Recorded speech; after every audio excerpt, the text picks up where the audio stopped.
Hello friends and welcome to our channel mechanical major.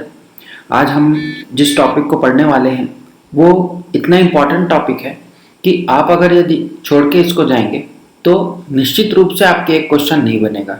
Exam में हर साल हर बार इस भाग से जरूर क्वेश्चन करते हैं, तो आप इस टॉपिक को और इन टॉपिक्स के जुड़े हुए क्वेश्चंस को आप बिल्कुल अच्छे से पढ़ लीजिए। ये मैं आपको करा देता हूँ। तो चलिए आज पढ़ते हैं हम फंडामेंटल राइट्स। फंडामेंटल राइट्स जो कि हमारे कॉन्स्टिट्यूशन का पार्ट 3 है। पार्ट 1 और 2 हमने पढ़ लिया है, जिन्होंने नहीं देखा वो जाकर के देख लेंगे पिछला वीडियो। पार्ट 3 है और आर्टिकल ये कवर करेगा हमारा article number 12 to article number 35।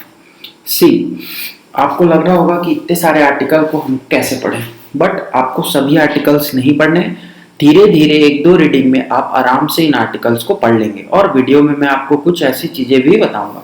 तो चलिए स्टार्ट करते हैं। सबसे पहले हम बात कर लेते हैं फंडामेंटल राइट्स की।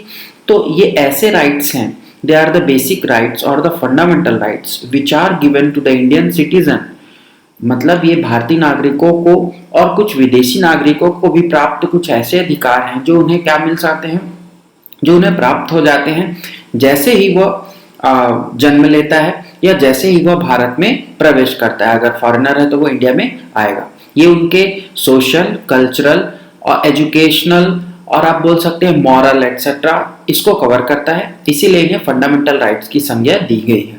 और आपको पता ही है, हमने पढ़ा है कि इसे कहाँ से लिया गया है, तो इसे अमेरिकन कॉन्स्टिट्यूशन से लिया गया है। भारतीय जो संविधान में इसे जोड़ा गया वो कहाँ से लिया गया, वो अमेरिका के संविधान से इसे लिया गया। तो चलिए अब स्टार्ट करते हैं। आर्टिकल 12 अगर मैं बोलूं तो आर्टिकल 12 जो है वो परिभाषा देता है किसकी, स्टेट्स की। तो ये क्या दिखाता है हमको, डेफिनेशन ऑफ स्टेट, राज्य की परिभाषा देता है। अब आपको लगेगा कि राज्य की क्या परिभाषा है, बट यहाँ आपको बताऊं कि जब हम फंडामेंटल राइट्स की बात करते हैं तो जब फंडामेंटल राइट्स में आपको स्टेट वर्ड यूज होगा तो उस स्टेट वर्ड में कौन कौन से लोग इंक्लूडेड रहेंगे ये चीज हमको कौन बताता है, आर्टिकल 12 बताता है। क्लियर। अब हम बात करते हैं आर्टिकल 13 की। देखिए 12 और 13 जो है वो कॉमन है, आपको इसको बस ध्यान में रखना है। देन 13 क्या बोलता है कि यदि कोई ऐसा लॉ बना दिया गया है जो कि इनकंसिस्टेंट है और क्या है,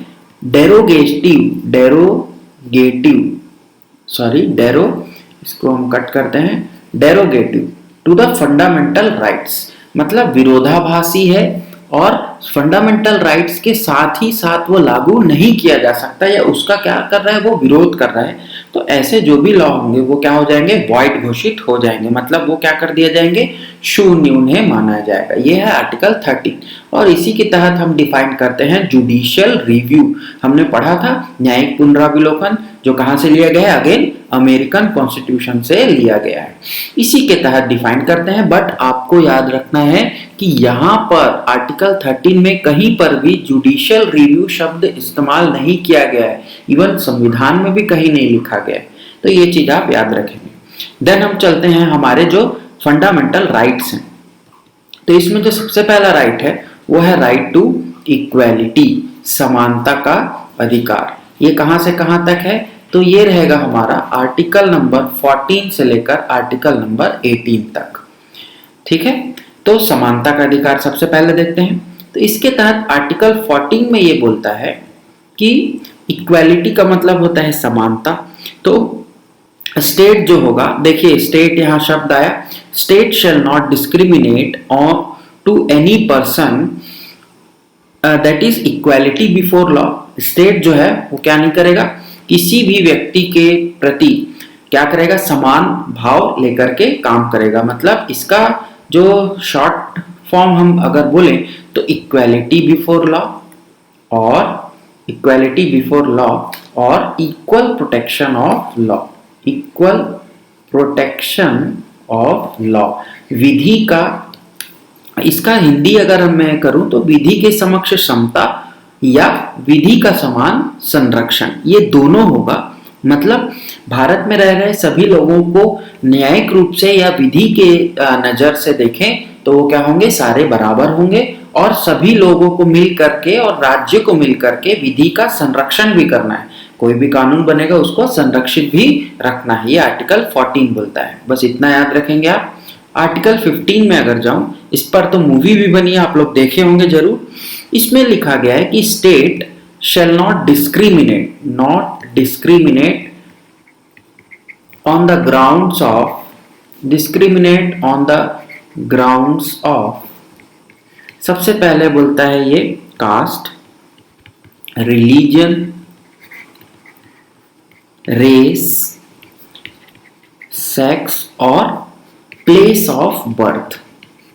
मतलब राज्य विभेद नहीं करेगा किन किन ग्राउंड पर। सबसे पहला है कास्ट, CAST, सॉरी ये कास्ट हो गया, ठीक है। कास्ट, रिलीजन धर्म पर, जाति पर, धर्म पर और रेस पर, देन लिंग के आधार पर या फिर जन्म के स्थान के आधार पर। इन आधारों पर राज्य जो है वो क्या नहीं करेगा, विभेद नहीं करेगा, डिस्क्रिमिनेट किसी को नहीं करेगा, ये लिखा गया है। बट आप बोलेंगे कि सर ऐसा तो नहीं होता कि वहां पर तो सारे कास्ट के आधार पर हम आरक्षण देते हैं। तो जरूर यहाँ देते हैं, बट 15th आर्टिकल में सब क्लॉजेस हैं A to F, लेकिन हमको उतना डीप में नहीं जाना है, इतना डीप में नहीं पूछेगा आपको। 15 बस याद रखना है कि कोई भी इन आधारों पर उसको डिस्क्रिमिनेट नहीं करना है। तो यहाँ पर आप उतना ज्यादा 15 1 to 6 इस टाइप का आपको दिखता है, A to F 1 to 6, तो उतना आप डीप में मत पढ़िए, बस ये याद रखिए। देन आर्टिकल हम चलते हैं 16।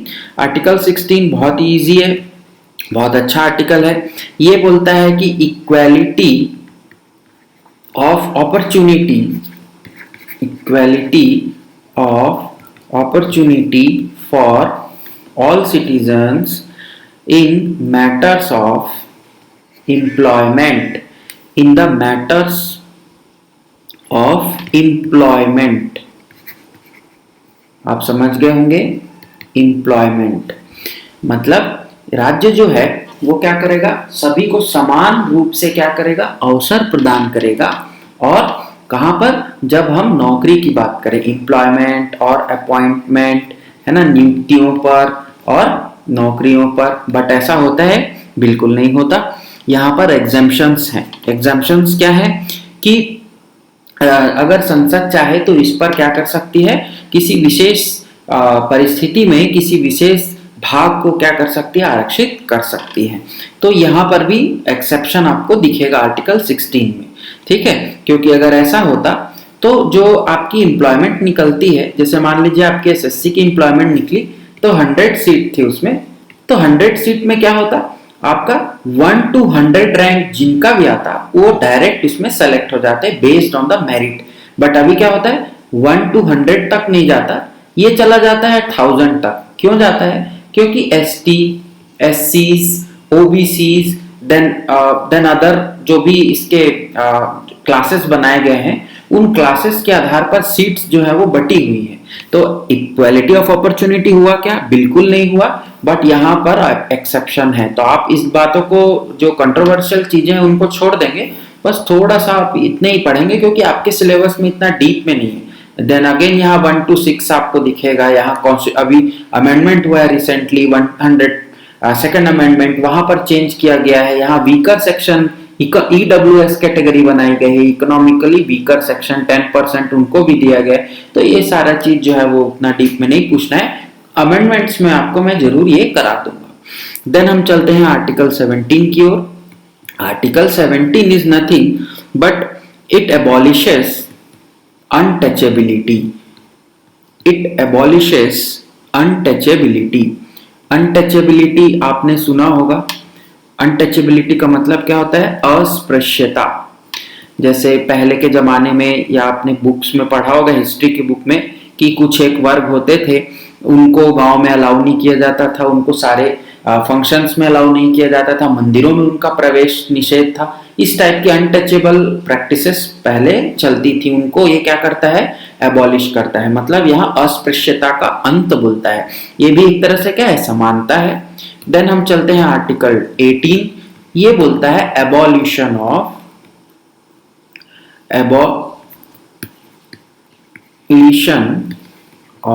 टाइटल्स, उपाधियों का अंत। लेकिन यह एक्सेप्शन है, दो चीज, एजुकेशन और आपका जो आर्म्ड फोर्सेस, ये दोनों में ये यहाँ पर क्या है आपका एक्सेप्शन है। क्योंकि आपने सुना होगा कि major general so and so, colonel so and so, इस टाइप के उनके टाइटल्स होते हैं। तो और आप जैसे मान लीजिए पीएचडी करते हैं तो आपको डॉक्टरेट की डिग्री मिलती है, तो आप डॉक्टर लिखते हैं अपने नाम के सामने, वो भी एक टाइटल है। बट यहाँ पर एक्सेप्शन दिया गया है, टाइटल्स पहले जैसे मान लीजिए राजा जी या जो भी टाइटल्स मिले हुए थे उनको अंत किया गया। इसको भी समानता के आधार पर बनाया गया है ताकि सभी क्या हो सके, समान बन सके।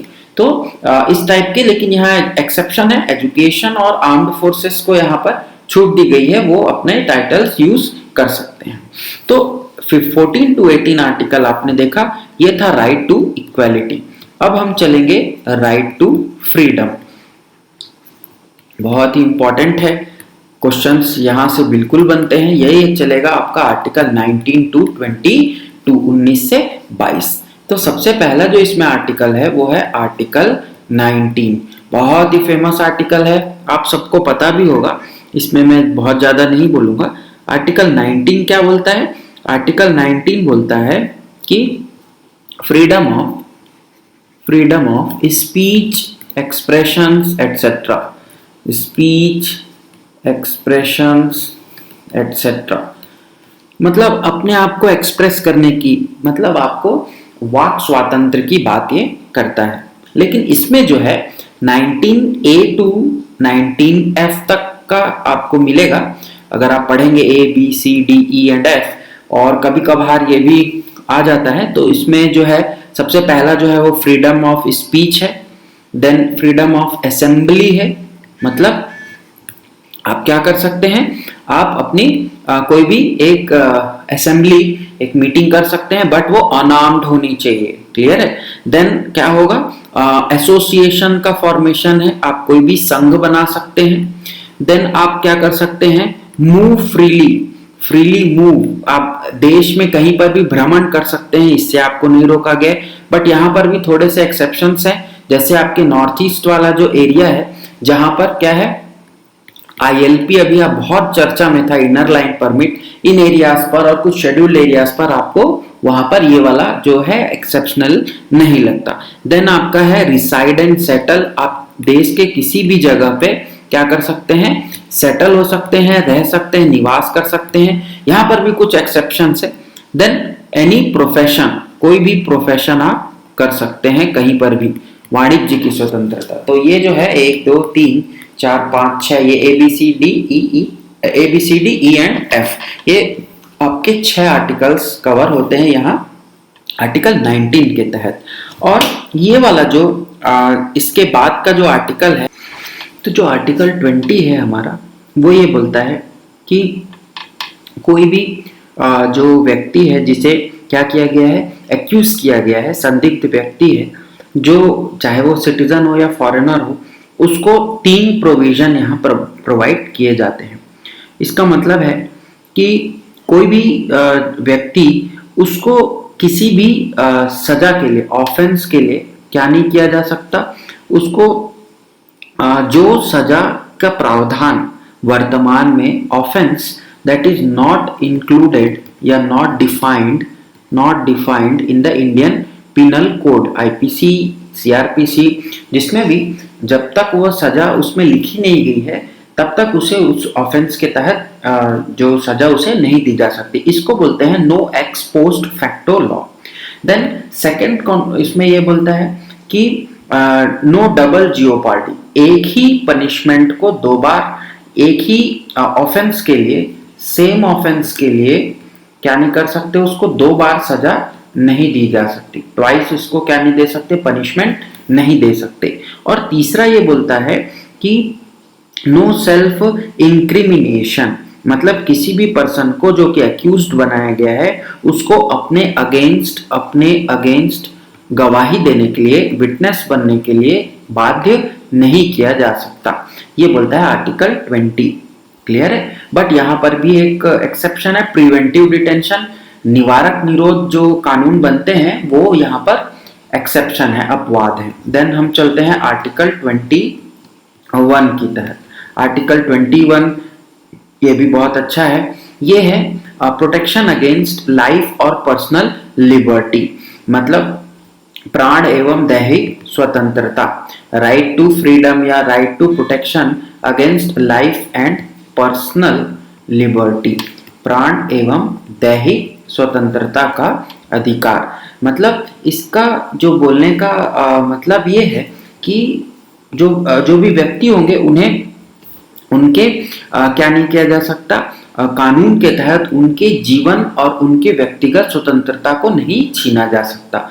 यहाँ पर क्या है, तो इसके तहत आर्टिकल 21 में बहुत सारे क्लॉज हैं, जैसे राइट टू प्राइवेसी भी इसी में आता है, राइट टू वोट आपका। देन बहुत सारे क्लॉजेस हैं, जैसे right to freedom in foreign countries, विदेश यात्रा का जो अधिकार है वो भी इसी में आता है। तो देखिए वाद बहुत सारे हैं, बहुत सारे जो केसेस हैं जिनके तहत इन्हें डिफाइन किया गया है। हमें इतना याद रखना, लाइफ एंड पर्सनल लिबर्टी।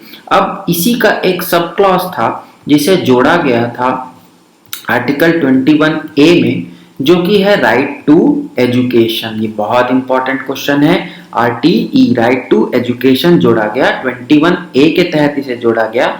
और इसके तहत ये कहा जाता है कि राज्य जो है वो 6 से 14 साल तक के जो बच्चे होंगे उन्हें अनिवार्य एवं निशुल्क शिक्षा का प्रावधान कराए। ठीक है, अनिवार्य शिक्षा है, निशुल्क जो वर्ड है वो यहाँ पर जोड़ा, मतलब लिखा गया है फ्री एंड कंपलसरी एजुकेशन, आपको ये वर्ड दिखेगा तो ये आपको वहां देखते हुए मिलेगा। क्लियर है? तो अनिवार्य एवं निशुल्क शिक्षा 6 से 14 साल तक के बच्चे, इसे 86वें संविधान संशोधन के तहत जोड़ा गया। ठीक है, 2002 में 86वां अमेंडमेंट 2002 में। इस पे मैं जो एक वीडियो तो आपका बनाऊंगा ही, कॉन्स्टिट्यूशनल जो इंपॉर्टेंट अमेंडमेंट्स कभी कभी पूछते हैं उस पर एक वीडियो हमारी रहेगी, पर पहले पूरा संविधान पढ़ लेते हैं। देन हम चलते हैं आर्टिकल 22 पर, जो हमारा इस फ्रीडम का लास्ट आर्टिकल है। आर्टिकल 22 बोलता है कि अरेस्ट और डिटेंशन पर स्पेशल क्या है, प्रोटेक्शन। मतलब कि मान लीजिए किसी पर्सन को अरेस्ट किया गया है या डिटेन किया गया है, तो उसके भी कुछ अधिकार हैं, उसको भी कुछ छूट है, जैसे कि information, right to be informed. किसके लिए इंफॉर्म होना, उसकी कौन सी मतलब उसको किस चीज के लिए अरेस्ट किया गया है, ग्राउंड्स ऑफ अरेस्ट का। Then right to consult and be defended, उसको अपने वकील चुनने का भी अधिकार है, डिफेंड करने का भी। देन किसी मजिस्ट्रेट, ठीक है, डिटेन होने के, अरेस्ट होने के 24 घंटे के अंदर एक मजिस्ट्रेट के तहत उसे प्रोड्यूस करने, मतलब उसको एक मजिस्ट्रेट के सामने पेश करने का भी अधिकार है। ये 24 घंटे में आपको याद रखना है कि जो ट्रैवल टाइम है वो एक्सक्लूड हो जाता है, थोड़ा सा इंटरनल है बट याद रखेंगे। और अगर मान लीजिए कि 24 घंटे के बाद ज्यादा हो गया, 24 आवर्स से, और मजिस्ट्रेट ने कोई भी उसे क्या नहीं दिया है, एक्सटेंशन नहीं दिया है उसके अरेस्ट का, तो वो क्या कर दिया जाएगा, उसे छोड़ दिया जाएगा। तो ये सारी चीजें जो है वो उसके अधिकार में आती है, arrest and detention, right against arrest and detention. अब हम देखते हैं हमारा थर्ड जो राइट है, that is right against exploitation. Right against exploitation, इसमें दो आपके राइट दिखेंगे, दो आर्टिकल आएंगे, आर्टिकल 23 और आर्टिकल 24, दो ही आर्टिकल हैं। ये बहुत ही अच्छा है, छोटा सा है बट इंपॉर्टेंट है। 23 एंड 24। 23 बोलता है traffic in human beings, ban, इस पर बैन लगाना है, प्रोहिबिट करना है। ट्रैफिक ऑफ ह्यूमन बींग्स, मानव तस्करी पर ये रोक लगाता है और बेगार प्रथा का अंत करता है। बेगार एंड्स, बेगार प्रथा जो होती थी बहुत ही भयानक, ये जिसे आप इंग्लिश में फोर्स्ड लेबर बोलते हैं, बहुत भयानक प्रथा थी जिसका भी ये अंत करता है। किसी को भी आप क्या नहीं कर सकते, बेगार के लिए फोर्स नहीं कर सकते। ठीक है, देन आर्टिकल 24 में चलते हैं। यहां पर लिखा है employment of children below 14 years of age, 14 साल से कम उम्र के बच्चों के लिए जो कि जो उनके जो नौकरी करते हैं उनको ये क्या करता है, चाइल्ड लेबर के लिए बनाया गया ये था कि जब जो भी बच्चे हैं वो ऐसे जगहों पर जैसे फैक्ट्री वगैरह में या रिस्कफुल जगहों पर, माइंस वगैरह में उन्हें क्या नहीं कर दिया जा सकता, उन्हें एम्प्लॉयमेंट नहीं दिया जा सकता। ये भी एक कानून है और ये राइट जो है वो दी गई है। ठीक है, 14 साल से कम उम्र के बच्चों को ऐसे जगहों पर आप एम्प्लॉय नहीं कर सकते जहां पर उनके जीवन को खतरा है। बट यहाँ पर भी एक्सेप्शन है कि यदि वो बच्चा अपने घर के काम, घर के बिजनेस को संभाल रहा है या उस बच्चे ने कंप्लीट कर लिया है अपने 14 साल और वो बड़ा हो चुका है, तो 14 साल के ऊपर वालों के लिए तो ये कानून नहीं लगता, फिर वो जुवेनाइल जस्टिस का जो है वो वहां पर लागू होता है। देन हम चलते हैं अपने अगले राइट पर जो कि है right to freedom of religion. अब आ गई बात हमारे धर्म की, और धर्म कैसे छूट सकता है, तो यहाँ पर जो है वो आपको दिखेंगे article number 25 to article number 28, और यहाँ पर हम पढ़ेंगे सबसे पहले आर्टिकल 25, इंपॉर्टेंट आर्टिकल है। इस आर्टिकल में कहा गया है कि the persons are equally entitled to freedom of conscience and rights to freely profess, practice and propagate its religion. Practice, profess and propagate, 3 word यहाँ लिखा गया है। आप, आई होप कि आप सभी को समझ में आएगा। Propagate religion, right to freedom, आपको अपने धर्म को अबाध रूप से मानने की यहाँ स्वतंत्रता दी जा रही है। आप अपने धर्म को मान सकते हैं, प्रैक्टिस कर सकते हैं, प्रोफेस कर सकते हैं और उसका प्रचार प्रसार भी कर सकते हैं, प्रोपोगेट भी कर सकते हैं। भारत का संविधान आपको नहीं रोकेगा। बट यहाँ पर जो बस एक चीज यहाँ पर ध्यान रखने वाली बात है कि आपका जो भी प्रचार प्रसार होगा वो क्या होना चाहिए, डिसआर्म्ड होना चाहिए। वहां पर कोई भी क्या नहीं होना चाहिए, शस्त्र का प्रयोग, निशस्त्र होना चाहिए और शांतिपूर्वक होना चाहिए। आर्टिकल 26 बोलता है कि जो 25 के तहत अधिकार मिले हैं अपने धर्म को बढ़ाने, उसके प्रचार प्रसार के लिए, वहां पर इनको क्या कर सकते हैं, वो इंस्टीट्यूशंस बना सकते हैं अपने चॉइसेस का, religious institutions to establish, maintain कर सकते हैं, उनको मैनेज कर सकते हैं। ठीक है, और मूवेबल और इमूवेबल, मूवेबल और इमूवेबल जो है वो प्रॉपर्टीज वहां पर बना सकते हैं और उन प्रॉपर्टीज को एडमिनिस्टर कर सकते हैं। ये सारा चीज अधिकार दिया गया है। इसको आप शॉर्ट में बोल सकते हैं कि right to the management of the religious affairs. ठीक है, देन आर्टिकल आते हैं हम 27 पर, इंपॉर्टेंट आर्टिकल है। आर्टिकल 27 बोलता है कि कोई भी person, no person can be compelled to pay tax. Yes, important चीज, no person can be compelled to pay tax for promotion and a promotion or maintenance of any religion or its denominations। इसका बोलने का मतलब ये है कि धर्म को प्रचार प्रसार के लिए जो भी खर्चे होते हैं उस पर कोई भी व्यक्ति को, नो पर्सन, कोई भी पर्सन को आप टैक्स पे करने के लिए आप बाध्य नहीं कर सकते। आप देखते होंगे कि जितने भी धार्मिक कार्य, धार्मिक जो जो भी धर्म से हो वहां पर आपको कोई भी टैक्स नहीं लगता। तो ये जो है ये आर्टिकल 27 के तहत प्रोवाइड किया गया है। अब हम चलते हैं हमारे इस पार्ट के last article, that is article number 28। Article 28 बोलता है कि no religious instruction, no religious instructions shall be provided in any educational institutions, ठीक है, no religious instructions in institutions, ठीक है, wholly maintained by state, wholly maintained by state funds, राज्य द्वारा पोषित। राज्य पोषित का मतलब ऐसे जो इंस्टीट्यूशंस हैं जिन्हें राज्य क्या कर रहा है, फंड प्रोवाइड करा रहा है, उन्हें पोषण कर रहा है। उन एजुकेशनल इंस्टीट्यूशंस में आप कोई भी धार्मिक इंस्ट्रक्शन नहीं दे सकते, किसी भी धर्म का प्रचार आप नहीं कर सकते।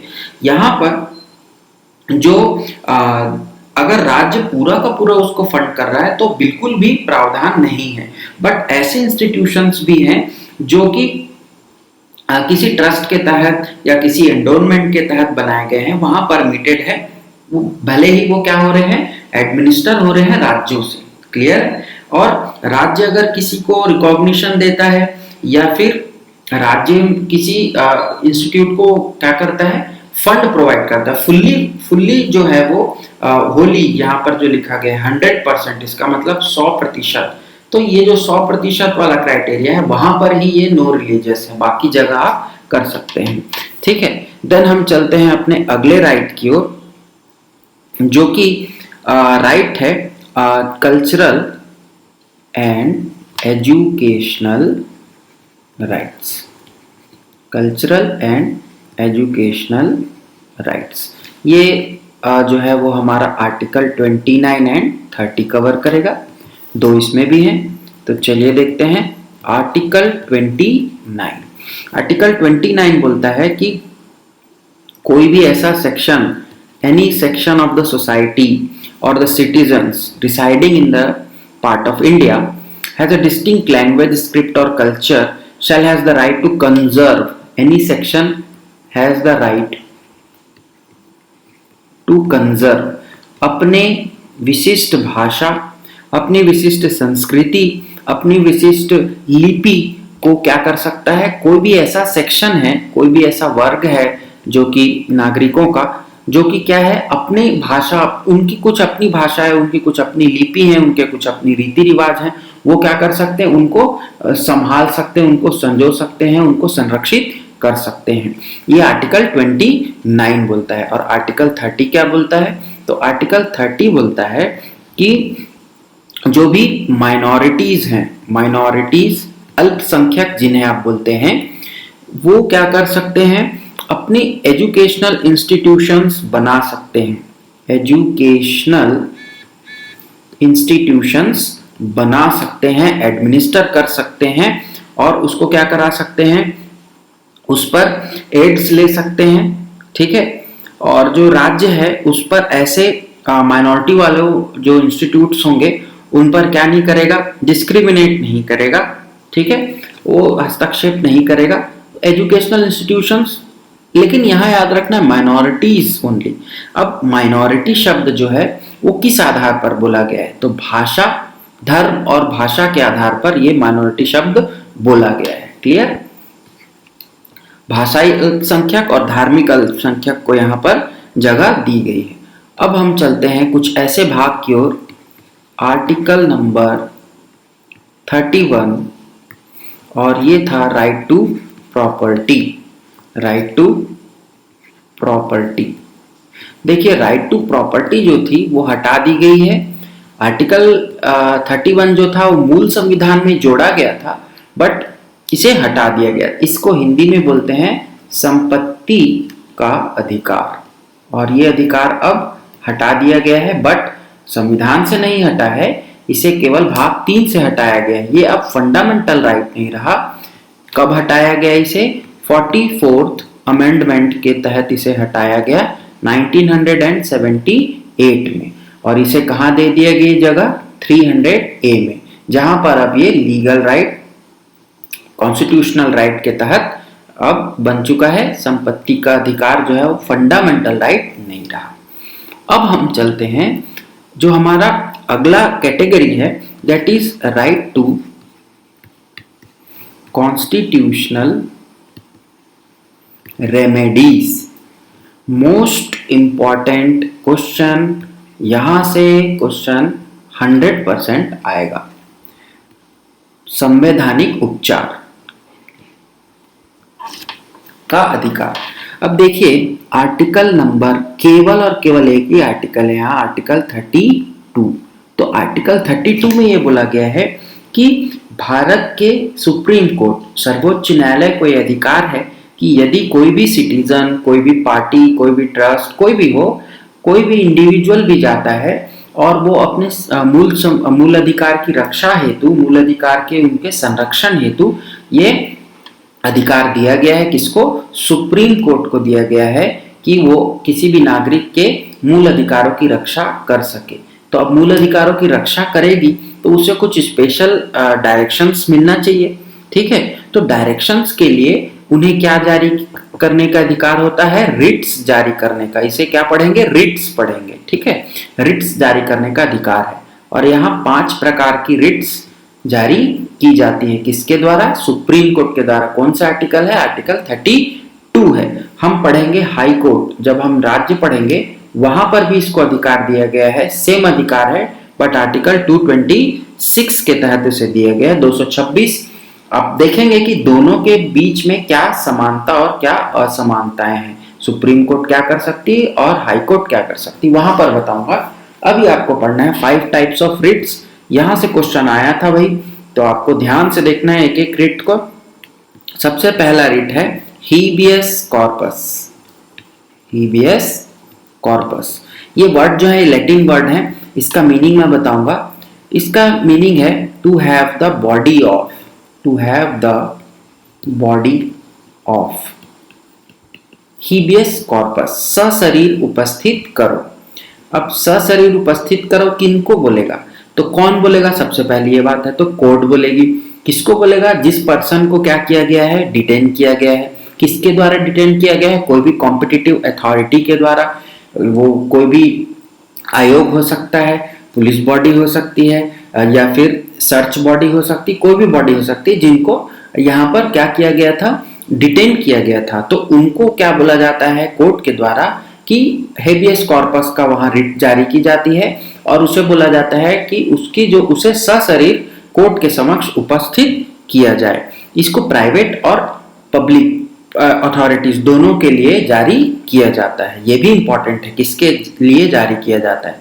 देन हमारा सेकंड जो रिट है उसे बोलते हैं मैंडेमस। इसका मतलब होता है वी कमांड।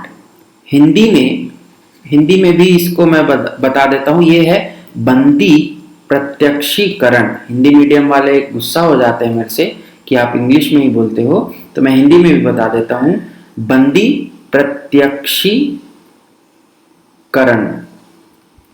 ठीक है। हिंदी वर्ड जो है बहुत ही थोड़ा सा बोलूं तो क्या है, टफ है, बंदी प्रत्यक्षीकरण। और अब ये शायद क्लियर होगा, बंदी को प्रत्यक्ष रूप से उपस्थित करो। देन मैंडेमस का है वी कमांड। इसे कहा जाता है परमादेश। परम और आदेश दो वर्ड से मिलकर के बना परमादेश। ये क्या होगा? तो कोर्ट बोलेगी कि हम आदेश करते हैं कि आप अपना काम करो। तो कौन नहीं कर रहा है काम? पब्लिक बॉडी, गवर्नमेंट बॉडी के लोग काम नहीं कर रहे हैं। तो कोई भी सिटीजन जाता है और वो कोर्ट पे बोलता है कि मेरे फंडामेंटल राइट्स का हनन हो रहा है, तो कोर्ट उसको बोलती है कि हम उस पब्लिक अथॉरिटी को कमांड करते हैं कि आपका वो काम कर दे। बट याद रखेंगे, अभी जब हम 32 के तहत पढ़ रहे हैं, सुप्रीम कोर्ट में जब पढ़ रहे हैं, तो क्या है, केवल और केवल फंडामेंटल राइट्स की बात हो रही है। इस चीज को याद रखना है आपको। क्लियर? थर्ड जो रिट है वो है हमारी प्रोहिबिशन।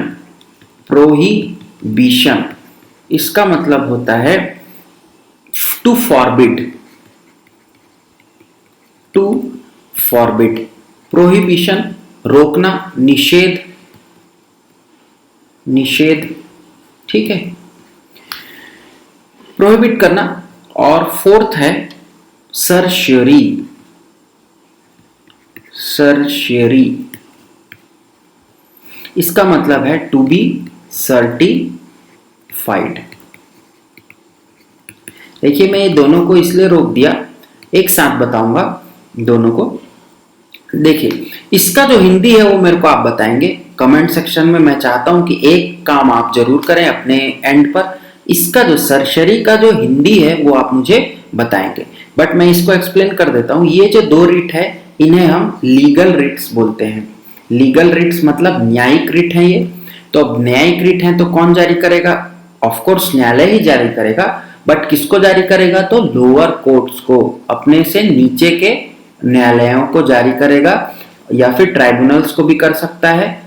ठीक है, तो लोअर कोर्ट्स को ये जारी करता है। सबसे पहले वाले में क्या करता है, बोलता है कि आप रुक जाइए, प्रोहिबिट करता है उनको, आप रुक जाइए। और लोअर कोर्ट को ये बोलता है कि आपके क्षेत्राधिकार का ये काम नहीं है, ये ऊपर के कोर्ट में आएगा तो हम इस पर डील करेंगे। तो प्रोहिबिट करता है उसको।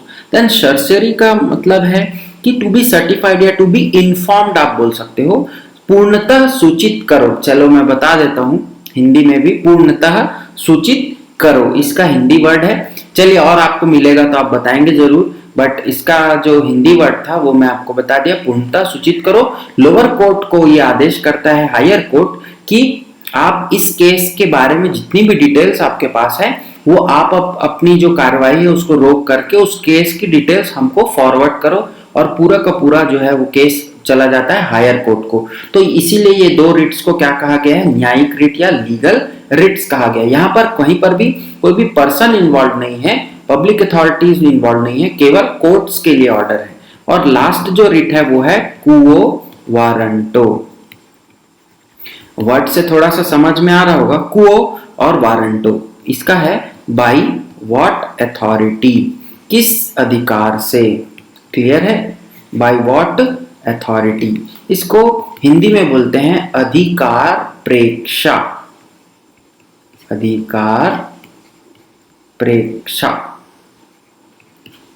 ठीक है। देखिए हिंदी वर्ड बहुत ही टफ होते हैं, बट इंग्लिश वर्ड में भी आपको समझ जाना चाहिए। तो बाय व्हाट अथॉरिटी और वारंट, मान लीजिए कि कोई पब्लिक सर्वेंट है, कोई ऑफिस है, वो क्या कर रहा है, अपने जो अधिकार क्षेत्र से बाहर जा करके उस अधिकार को, उस जो भी काम था, कोई भी डिसीजन था उसको दे देता है। तो कोर्ट उसको बोलती है कि आप किस अधिकार से अपने जो क्षेत्र है उसको लांग करके आपने ये नया जो भी नियम, जो भी कानून आपने बनाया वो कैसे बनाया, ये जो आप डिसीजन दिए ये कैसे दिए।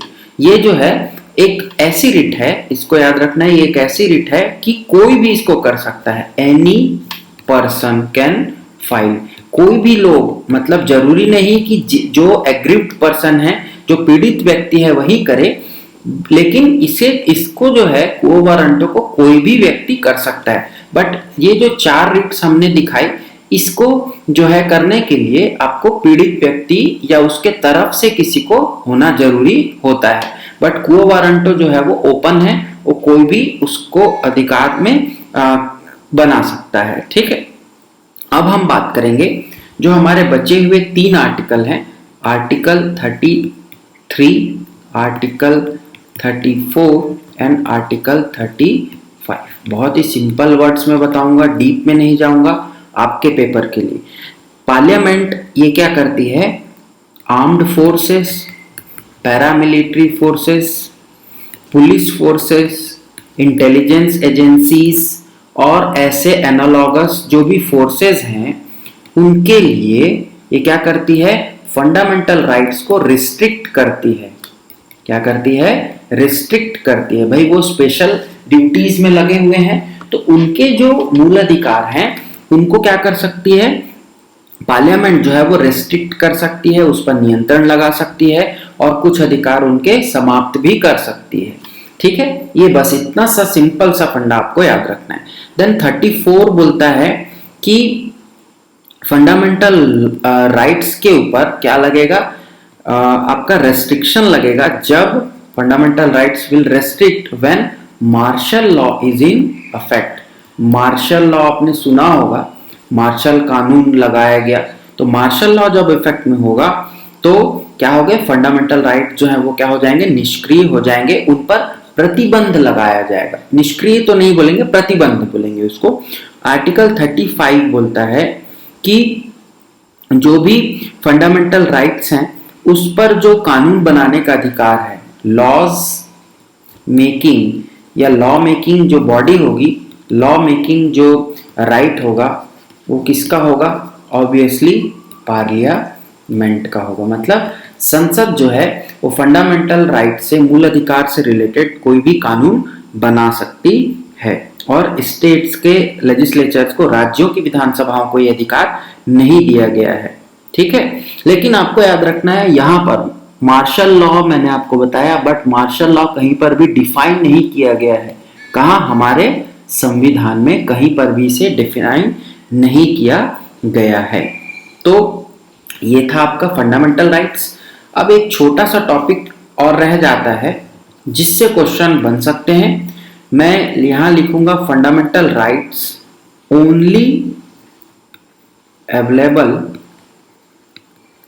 टू सिटीजन्स, भारतीय नागरिकों को प्राप्त, केवल और केवल भारतीय नागरिकों के लिए जो फंडामेंटल राइट्स हैं, यहां लिखूंगा मैं fundamental rights available to citizen as well as foreigners. ऐसे राइट्स कुछ हैं हमारे जो कि हमारे नागरिकों को और विदेशियों को भी प्राप्त हैं। तो देखते हैं कौन कौन से राइट्स हैं। यहाँ मैं आर्टिकल नंबर लिखता हूँ 15, 16, 19, 29, 30, ये 5। ये जो 5 हमारे क्या हैं, आर्टिकल्स हैं, ये केवल और केवल हमारे भारतीय नागरिकों के लिए हैं।